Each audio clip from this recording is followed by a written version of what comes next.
I think for a lot of us, myself included, we have a ton to learn from what you got going on. So I know would love to just kind of see how long you've been with us. What's your start, just real quick, and then we'll kind of get into nuts and bolts about how you came to FFL and what your journey has been like thus far.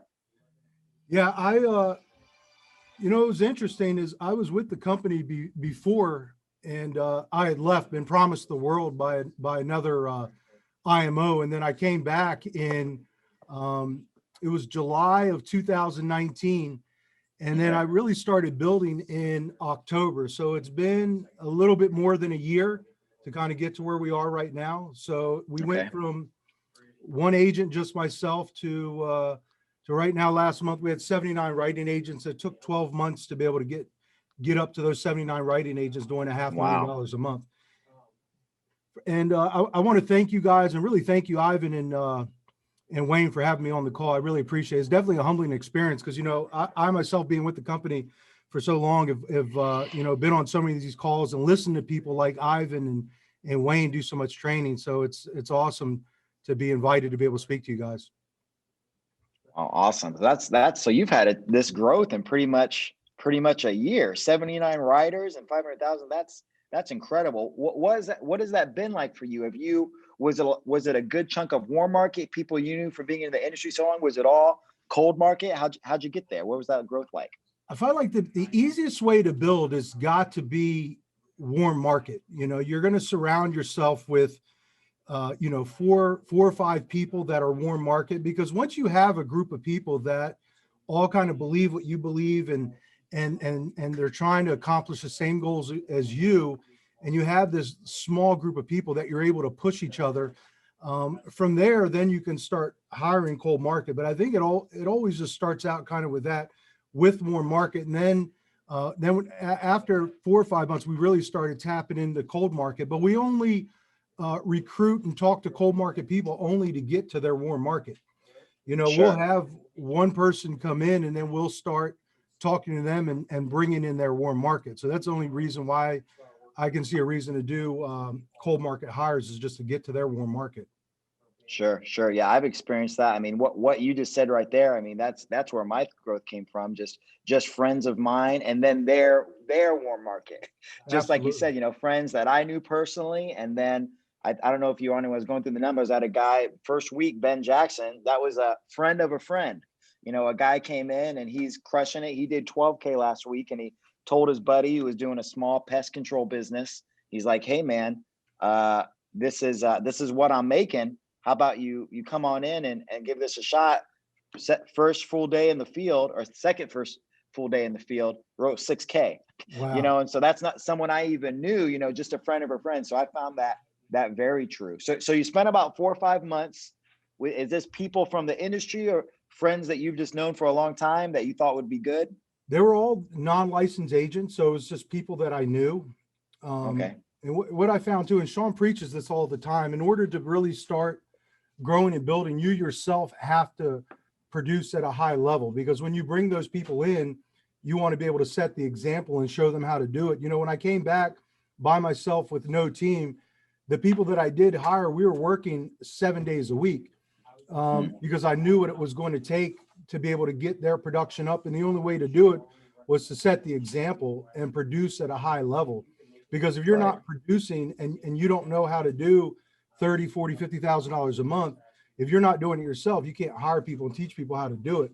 So step one was walking in here and getting my production up to a level that I knew, once I started bringing people aboard, that the people that I was hiring, I knew they would only do half of what I was doing.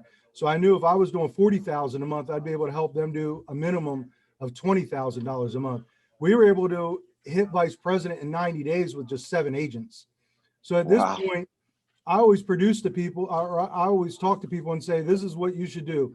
Step one is get your production up to a minimum of 25,000, hire one other person. You should be able to hit sales manager with you and one other person, because at that point, now you have two people that are doing $25,000 a month.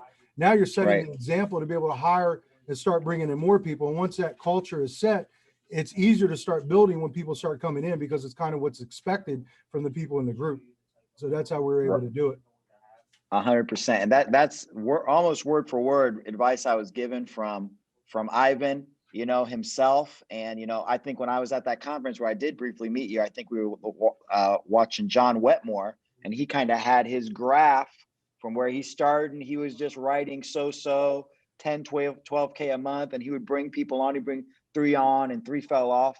But then when you saw his personal numbers That's hit correct. there, that 30, 40,000, he was bringing in more people, and more were sticking. And you're right. And that's been my experience. We're doing that 230, and that is probably 12, 13 writers, Absolutely.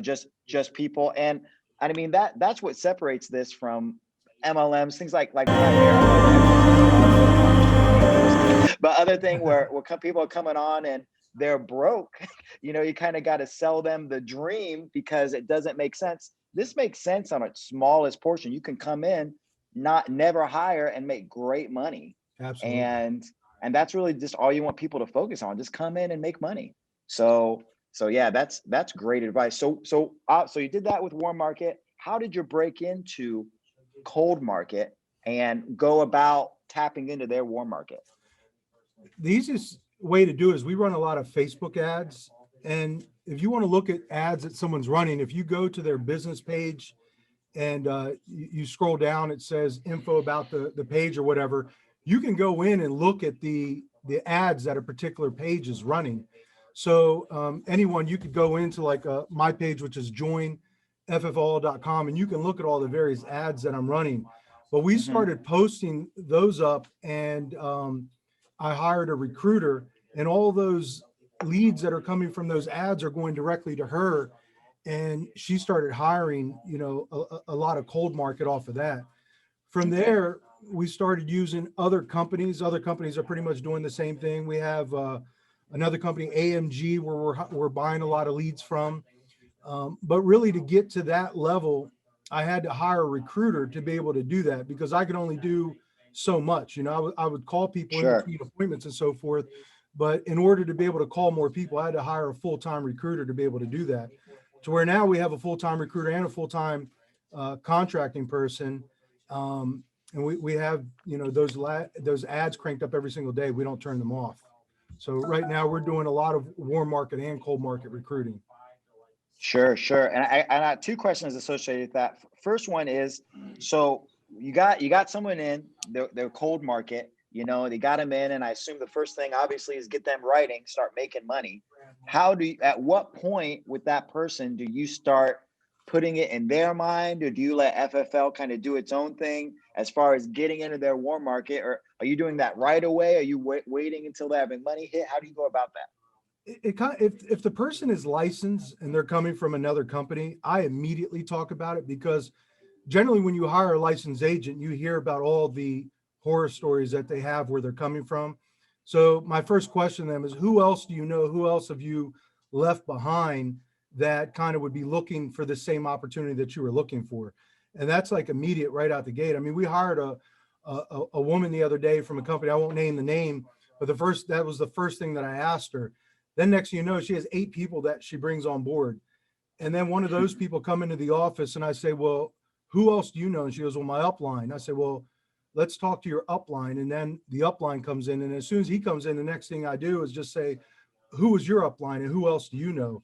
So it's a matter of just keep asking that same question over and over again. And then kind of when that person stops, you just kind of move on to the next person, and drive as deep as you can, and go as deep into that warm market as you can go. So from like that one hire, we'll probably have about 22 agents that are kind of all going Wow. through the contracting process right now. Now, when people are non-licensed, I just talked to a non-licensed guy the other 2 days ago, and he's a young guy, so he knows a bunch of people. That the company he was at, he lost his job. So, I mean, it's really just as simple as asking that question. Well, who else are you friends with that were at that company that would be looking for the same opportunity as you? And he puts me on the phone with his buddy. They're coming down to conference next week. I give them a week's notice to come on down. But really, it's just a matter of continuing to ask that question to everyone that comes in here. And if you truly are like sold out and believe in what this company can do for you, I think hiring is very, very simple. I think hiring people and bringing people aboard is actually easier than selling life insurance. You know, it's an amazing Right. opportunity. So it's very, very easy to do.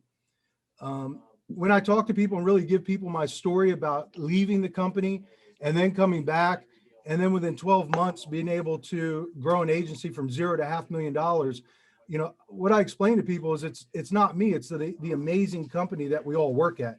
Because if it was Mhm. me when I was at the other company when I left, I'd be at the same spot, but that wasn't the case. You know, ended up losing the entire agency, didn't have much going on at all, and it was only coming back to Family First Life that all that was possible. And it's really just because of the culture, the leadership, all the training and so forth that we have at this amazing company that allows something like that to happen. Sure, sure. Well, yeah, that's awesome, and I can certainly attest to you for. I mean, for my warm market, bringing people on. I mean, they were super simple conversations. I just called up some of my friends, you know, people I was close with, and I was like, "Hey, this is what I'm making.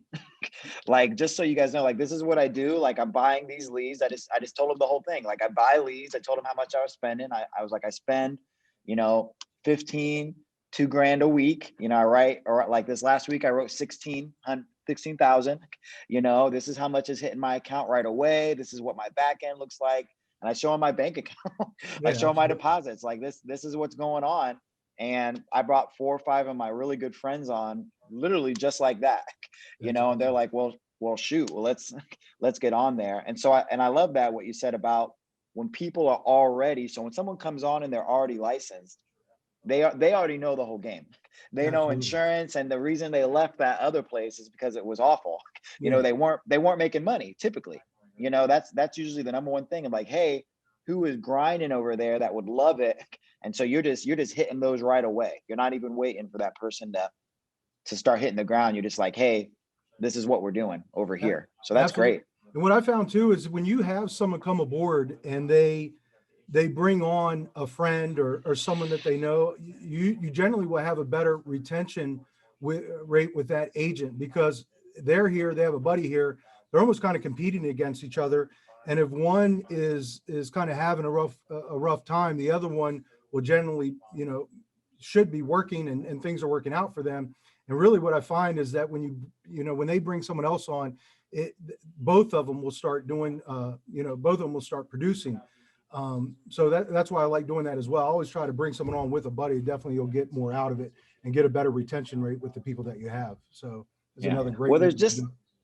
there's just that trust there, like with friends that you have, like, hey, like, you know, that was the great thing about, and now it's starting to get in the cold market. I'm seeing it even more when someone knows you, you can just tell them like, hey, do this, this, and this, and there's no, they're your friends, so they know that you're not trying to misguide them. I'm like, hey man, buy these leads, say this in the appointment. You know, if someone says this, say this, and it's so easy to copy and paste. Absolutely. I agree. I agree 100%. So my next question would be from that. So you're doing a lot of, so cold market, doing a lot of Facebook, and then when people are coming in already licensed, you're going after their more market right away. Unlicensed, a little bit different of a journey.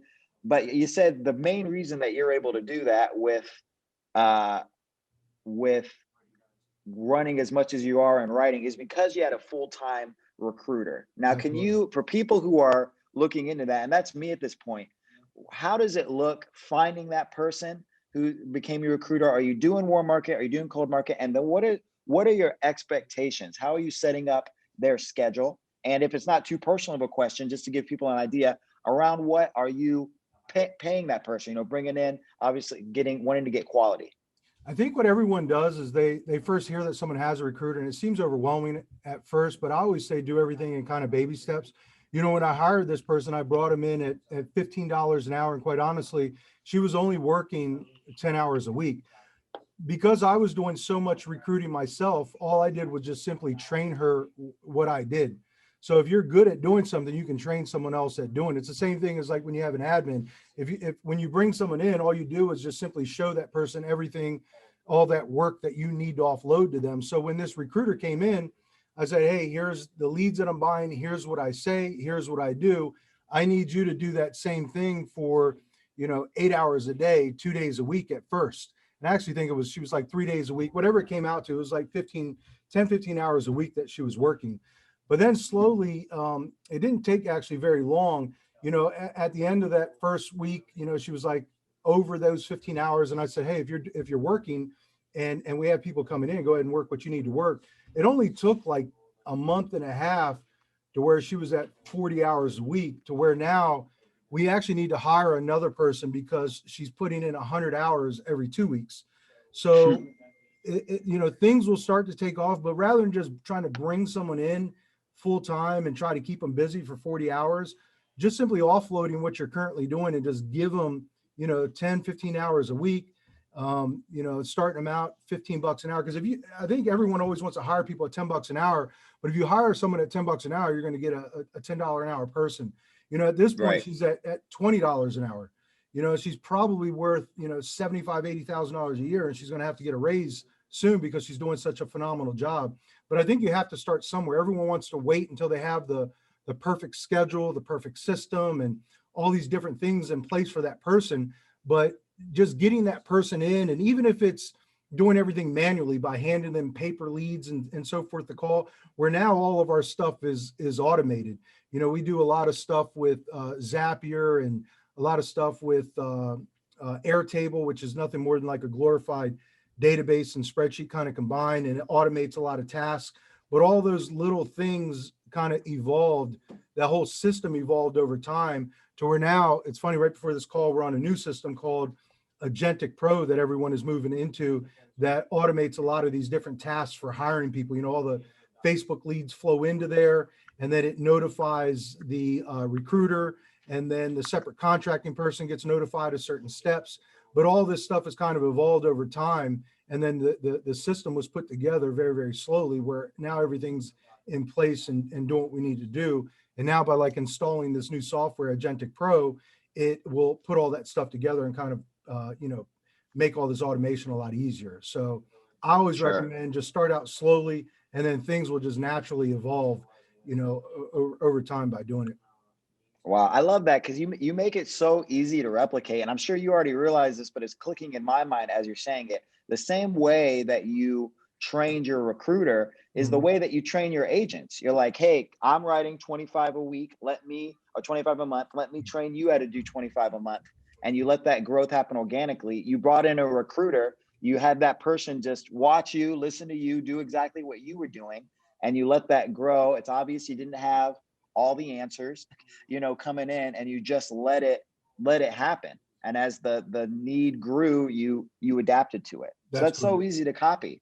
So you're just Absolutely. telling people learn to sell, then teach people to sell. Just telling people to say learn to recruit, and then teach someone to recruit. It's so easy to replicate. You just need to be on top of it. Just need to be working.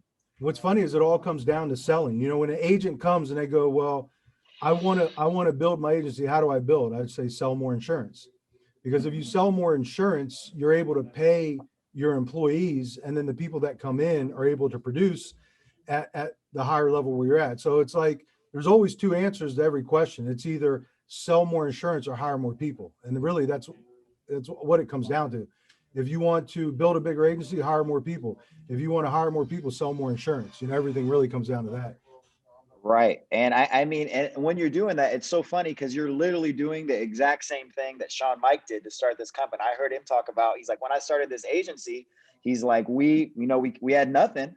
I was selling 70, 80, $90,000 a month to pay the bills That's and to it. keep it growing and bring people in to teach it. And so you're literally building your agency the same way that Sean Mike just grew this monster that is just not stopping. This is going to take over the industry. Yeah. So, I mean, The amazing thing with Sean is when you have the ability to talk to him and deal with him. I had the opportunity to spend some time with him last week, and he really oversimplifies everything, because I think as agents we get in here, we make things so much more complicated than what they need to be, and I was like a master at doing that, overcomplicating everything.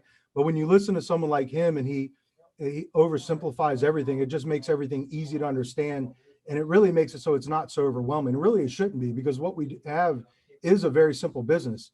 We buy leads, we run appointments, we hire more people, and we train them to do the same thing. And however we're onboarding people and talking to them about the business, eventually we're going to hire another person to just simply duplicate what we're doing. And that's about talking to people about the business. And really that's what it comes down to. Yeah, I There's mean, nothing more than it's that. just like you said, it's sales process. When we're in the house, we understand that a person that's confused is not going to buy. So why do we let that principle like muddle us up when it comes to our agents and our recruiting people? Like people who are confused aren't going to take action. That's correct. So it's just clarifying that and teach them how to do it just like we did. That's great. That's great. Well, hey, Michael, I don't want to take all of your time. I did want to open it up just a few minutes here at the end. If you got a quick question, and then in a little bit after that, we'll ask Michael to give us a parting shot. But if you got a quick, 30-second question, that you can let Michael answer, we can open it up right now. You could unmute yourself, and we can you can go ahead and do that. Anyone have a question? I see my good buddy Wayne Carr down there. Yeah, looks like he's on a plane Yeah. I tell traveling you what, across the you world. guys have an amazing person right there. When I came back to the company, he was the one person that I probably leaned on more than anyone, because we were friends when I was here before. We were friends when I left and when I came back. And he's an amazing individual right there. So if I'm anyone on this call, I'm talking to this guy every day, because he helped me out tremendously when I came back to the company. I came back, like I said, by myself with no team. And he was one person that I relied on heavily to be able to get things moving again. He's done some amazing things for me. So I appreciate him. Yeah, that's for sure. I've gotten some pretty amazing advice from Wayne Carr myself. He's the man. He's an He's the man. unbelievable person. And then, all right. And anyone else? Open one more time. Anyone got a question for Michael? $500,000 a month, did it in a year. I got a question for you. I got a question for you, Michael. And you kind of touched on it a little bit, but what are some of the things that you do as far as morale, to maintain agent retention, besides instilling a good work ethic and things like that? How do you set your expectations to keep people motivated? I used to always wonder what that took. And what changed everything for me is when I realized that when people were successful, it had nothing to do with me. And then also too, when people failed, it had nothing to do with me. And I just realized that great people are found, they're not made. So I just go through the numbers and hire a lot of people. And I used to always let that get to me and always try to figure out how I was going to keep people's morale high and how I was going to get them to work. And then one day when I realized, like, I have absolutely nothing to do with successful people or people that fail. I mean, I just kind of do my thing and more just set the example than anything else. And I think by doing that, that's how you create, a high morale. You produce at a high level, and the people around you are going to be empowered to produce at a high level. And then the people that don't, just kind of let them go, because it's who they are as a person. You're not going to do anything to motivate them or get them to work. The only thing you can do is inspire people to do better. You can't motivate them to do anything that they don't want to do. So when I understood that, it made things very, very simple. And unfortunately, I wish I had something better for you, but it's, you go out and produce at a high level and just keep hiring people. That's what it comes down to. Appreciate you. I don't know what it is to build a big multi-million-dollar business with a sales force, but I have a couple friends who do, and they'll talk about how frustrating it is. They got salaried employees and they're trying to motivate them to get them to work. I think the great advantage of our business is that we don't really have any employees. You're just looking for people that want to go out and work and make money. Like if you got a person, like I had someone ask me the other day, well, I don't think so-and-so would want to buy leads or go out and work that much. I was like, oh, then don't mess with so-and-so. Like there are other people that would want to do it and make great money. Yeah, I just let people do what they're going to do. And that makes it very, very simple. You just deal and talk to the people every day that have the same mission as you. The other people, I mean, you talk, if they say something, you talk to them, or you don't spend a lot of time with them on the phone, because you don't need to do anything to get someone to write $10,000, $15,000 a month. I mean, anyone can do that. So it doesn't take a lot of your time to be able to get people to do that. You want to deal with the people that want to build an agency, the people that want to learn to go from 20,000 a month to 40,000 a month. Those are the people that you spend your time on. Those other people, they don't really require a lot of time, and you don't need to bother them. Just leave them alone. They're going to do what they're going to do. So when you realize that, and you just keep hiring people, the right people will come aboard, the people that want to do something more than the others. And those are the people that you work with. And then those people will find other people that are just like them. And until you find that right group of people, you just keep hiring. You never stop hiring. You know, the right people will eventually emerge. Leaders will rise to the top, and those are the people that you choose to work with. Right, right. I've seen seasoned sales professionals come in here and they got excuses for why things aren't working, can't get leads, can't do this, can't do that. And then I got this 22-year-old kid that just spent $400 last week on leads, went out, knocked doors, pounded, just worked a ton and wrote 7K.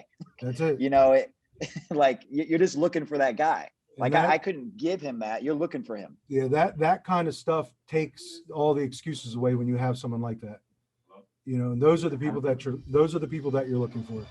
You know, people that are 100%. able to do that. So 100%. Any more questions? Another question we got from Michael here.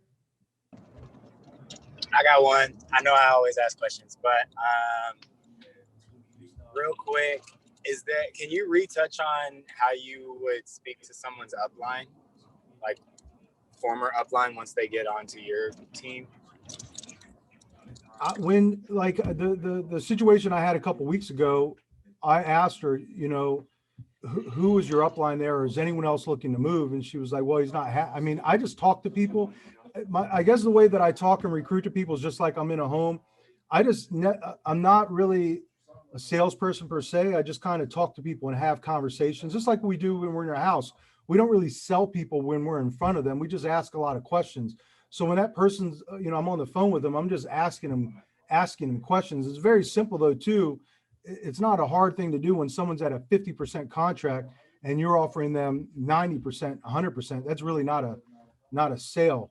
You know, our opportunity is so amazing here. There isn't much that you have to sell. I just kind of find when you tell people what we have, people are just naturally going to come aboard. One thing I do use a lot of, and I think what made recruiting very simple for me, was the Rogue IMO website that Trey Honeycutt and Andrew's group uses. They have a site where you go on to, and it's like a 20-minute video about the company. So you can talk to a lot of people if you just simply give them, and my site is down right now, but because I'm converting it over to this new Agentic Pro.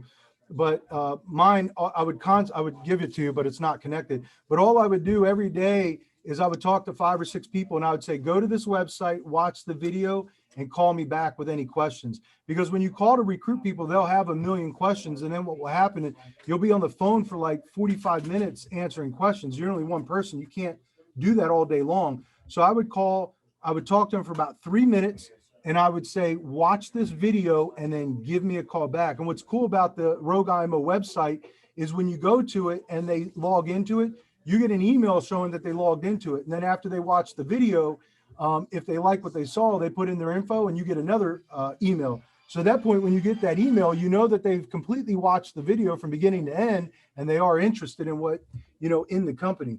So that was one step that I left out in the beginning. It's a way to be able to talk to an awful lot of people just by having a website, because it's a 3-minute conversation to be able to point people to go watch that video. And if you send me an email, I'll send you the site to create your own URL, and then you can use that same exact tool, which is a very easy tool to use. I'll send you the site that allows you to create your own URL recruiting website. Awesome. That's awesome. I didn't even know that. Thank you. You're welcome. Do we have we got time for one more question? Someone have one more question before we I have one. get off here? Go ahead, Lucy. Hi. I'm still doing the onboarding, but I'm very interested in what you just said. I'd like that information so that I can implement it as soon as I'm in a position to do that and get my my production up to that 25K that you referenced earlier. So are you able to forward that email out to me as well? Yeah, I just posted my email in the chat. So if you email me, I'll send you the site. You go into it, you put in your name, your email, and your phone number, and it gives you a unique URL to you. And then you go to a site like like GoDaddy, and you buy your own URL. So you would be like GabrielIsHiring.com, and then GabrielHiring.com will be redirected to that very long personalized URL. And then it's just easy to give that to everyone you talk to, because they can watch the video. So I like telling people to watch that video and then come back to me with questions. And everything that I do, I'm just simply trying to see if people can follow simple instructions. See, if I give someone a URL to go watch a video, if they can't watch the video, then I really don't want to work with them anyway. So I just am constantly giving people these little tiny steps. So if I ask them to go watch a video and they watch a video, then I go, okay, that's step one. And then if I tell them to go to another site to get to go into class, if they go into that class, then they've now done another step, and there's someone who I'm a little bit closer wanting to work with. If they enroll in the class and they finish the class in 5 days, then it's definitely someone I'm interested in working with. But all these little things that you're doing along the way to bring someone on board are done on purpose. You want to see if people can follow simple instructions, because we give the class to how many people, and if the person can't log in to register to take a class, then I don't want to work with them. So I don't need to call them. I don't need to talk to them anymore. But every time I do that, I plug everyone into the Facebook group, and everyone that's in that Facebook group, they're constantly watching the sales that are taking place, right? So if they didn't go into class 2 months ago, all of a sudden they're watching all the sales that are being made. And then I'll get a call out of the blue and they'll say, Mike, you sent me the link 2 months ago and I didn't do anything, but I've been watching what your guys are doing and I'm ready to come aboard. So it's just constantly talking to people, putting people in the Facebook group, and people that are willing to follow those simple steps that you're walking down. Those are the people that you want to talk to. And the smallest things that we do that seem like they don't matter, all of those things really matter. Like I had an agent, what they did was every single time they would fill out the contracting form for the person. And then what would happen was a bunch of people were coming into contract and they would never do anything. I said, how are you hiring all these people? They're wasting all of our admin's time to get contract doing that. I go, you're missing a critical step. And what that is you need to tell them to fill out the contracting form, because if they're not willing to do that, then they're not someone that you even want to work with. If all that makes sense. You give people little tiny milestones and steps that you want them to walk down to see if they're even someone that you want to work with. You can't hold someone's hand the whole way, because if they come aboard as an agent, you're going to have to hold their hand the entire way that you're doing something with them. That's gold. That's gold. I was not too long ago getting pretty much word for word advice from Nick Ayala, who does, $3 million a month. So that's winning tips right there. Well, all right. Well, we want to be respectful of your time, Michael. Thank you so much for being on with us. That was gold. I wrote down a lot of notes personally. And then would you have, obviously we have a mix here. We have new agents who are just finishing contracting. We have people who are doing a good chunk every month. Would you have a 30 or 60 second, parting shout advice kind of across the board that you feel like would apply and help everyone in that group? Sure. Everything that we do, just realize how simple it is. Take it from someone who came here. It was probably the worst agent that was ever hired by the company. I mean, I was terrible at in-home sales. It was something that I had to learn. And once you really realize that the entire business boils down to just buying leads, and if you're not real good, buy even more leads, and sticking to a schedule. So many people, they want to come in here and their schedule's all over the place. And once you whatever your schedule is, you just stick to it. Then all of a sudden things start getting easy. Run 30 appointments a week. There's some weeks where I'll run 40 appointments a week, but I'm not one of those people that can go out and work, run 15 appointments and have a great week. I still run. Last week I ran 36 appointments for the week. I submitted $17,000 for the week, but I ran 36 appointments. So if you keep your activity high and just having a great attitude, just like Sean always tells us, attitude and activity, you're going to be a great agent. And if you want to build a great agency, you have to first be a great agent. So, I mean, it really comes down to that, just very, very simple.